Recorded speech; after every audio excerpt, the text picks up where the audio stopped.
I was going to share a project I did today. I bought this on eBay, and I think the seller bought it from someone, and he didn't know that it was a repair. It was still in the original box, and when I got it, the glue that the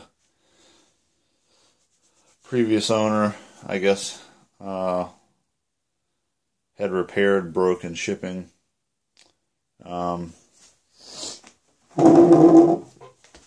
It had broke right here where the grapple rotates. Right here.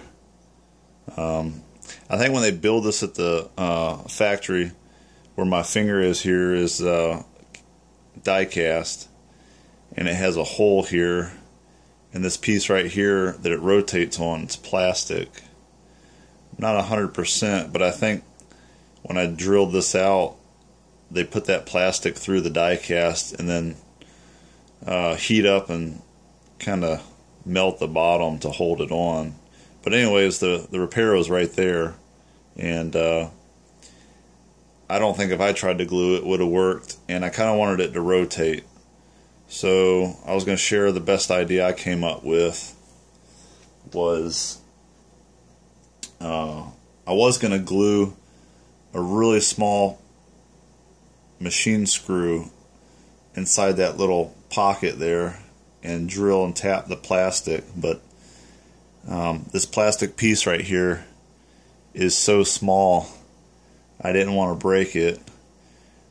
These machines are, like, I don't know, roughly 20 years old. They pop up from time to time, but I really didn't want to return it. The seller didn't want it back. He said he'd refund my money.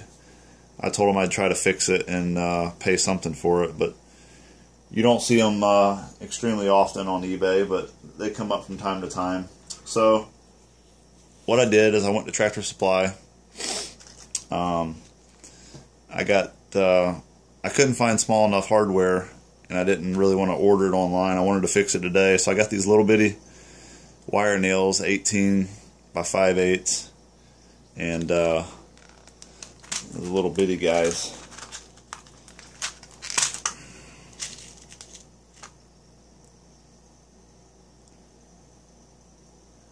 But it's got a reasonable size head on it.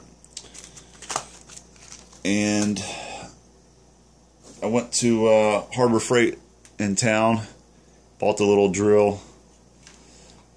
Came with all these gazillion accessories. And I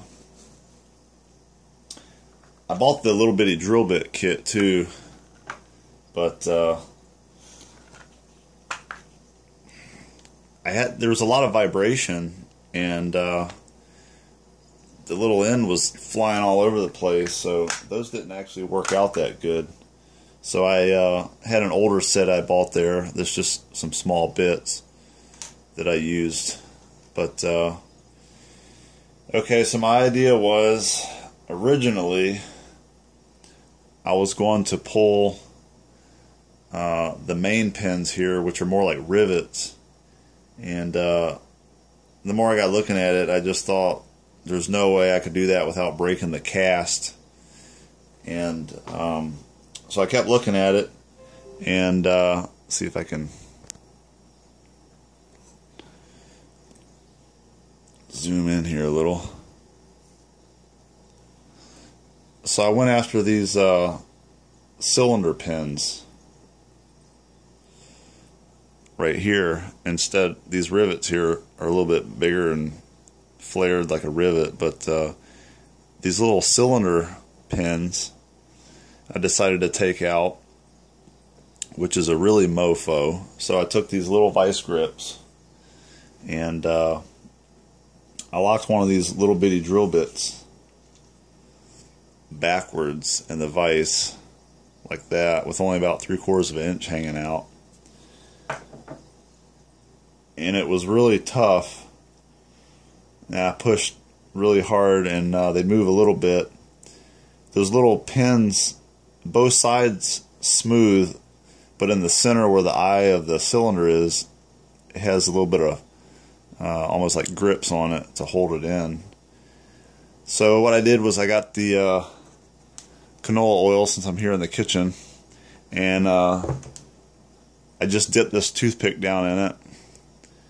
And remember, this wasn't on the machine, so I was just holding it, and I just dipped the toothpick in the oil and just put a little bit around, and then I'd push it from the other side, put a little oil, and just keep working it like that. One came out somewhat okay. The other one I had a really hard time, and for anybody that's going to attempt to work on these little 150 scale stuff, I would suggest putting a towel or a washcloth over the back of your hand on the top, because when I finally pushed hard enough to get it out, it was enough force that the back side of the bit went in my finger right here, and when the little pin hit my finger, it flew across and hit the oven, and I searched for about 40 minutes in the floor, pulled the refrigerator out, the oven, I heard it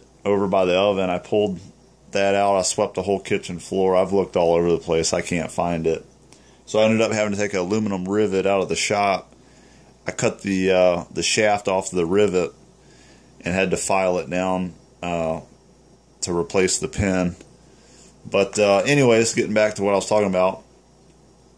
So I pulled each cylinder pin off, left the rivet, and then I pushed the cylinder rods in and let the cylinders swing down, and then that lets me get up inside of here. And then I took one of the little bitty drill bits, and I came in from the top of the grapple and drilled through, and I wanted it to spin, so I used a drill bit a little bit bigger than the nail I'm using so it will spin. I wanted it to rotate. I didn't glue the nail head inside of there because, again, I wanted it to rotate. And on the plastic piece, I drilled a hole just barely. It was snug for the nail itself. It was questionable. If I did it again, I might drill it a little bit bigger so it was easier to push in there, because I didn't get the nail as far into the plastic piece as I would have liked. But it was snug enough. It probably didn't have to have glue, but I've got this glue with the needle on it that's pretty nice for the small work that I bought at the local train store. It's hard to go in the train store and not buy anything, but that day I got out with just $7 in glue. But after I drilled that, I put the nail in there and cut the nail length to what I wanted, and filed the end back to a point.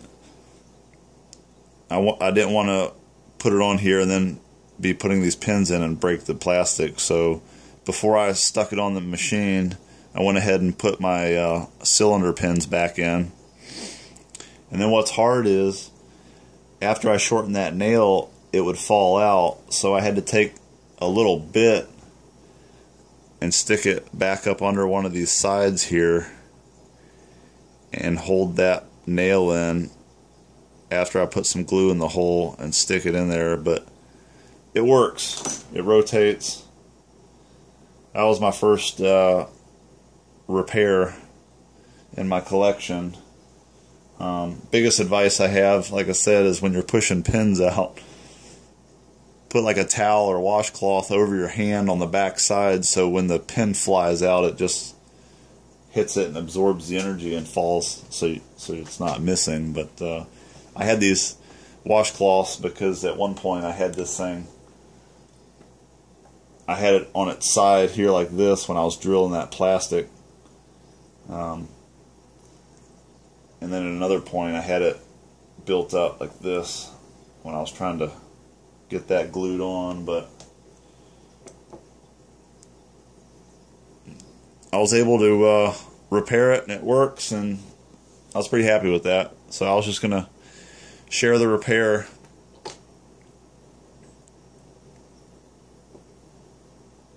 been raining so much I haven't been able to do anything outside.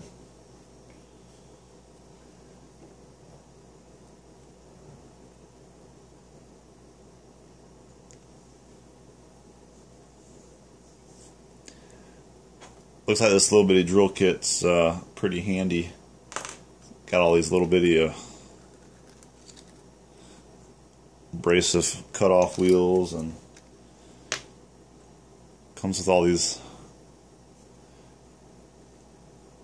grinder accessories. It's got a sanding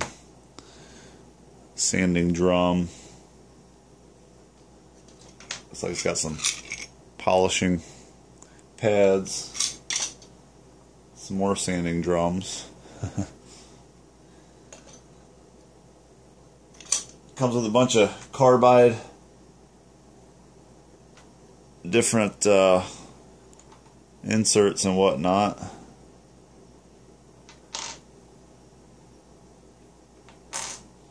I used one of these carbide, this little tapered guy here,